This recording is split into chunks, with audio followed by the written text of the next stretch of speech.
আসসালামু আলাইকুম। আজকে আমরা আরো কয়েকটা প্রিপোজিশনস এর ব্যবহার শেখার চেষ্টা করব। আজকে যে প্রিপোজিশনস গুলো শিখবো সেটা বেসিক্যালি একই ধরনের ওয়ার্ডের সাথে বসে।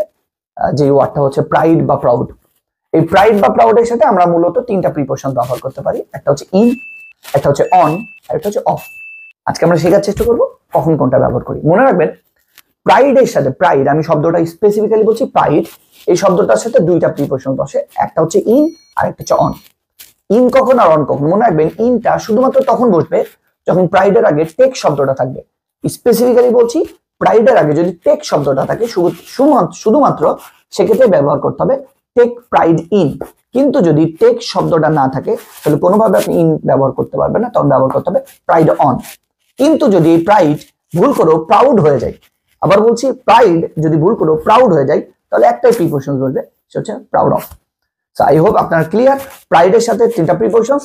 প্রাইড যদি টেক নিয়ে বসে তাহলে প্রাইড ইন, যদি টেক ছাড়া বসে তাহলে প্রাইড অন, আর যদি প্রাইড প্রাউড হয়ে যায় তাহলে proud of. So thank you so much.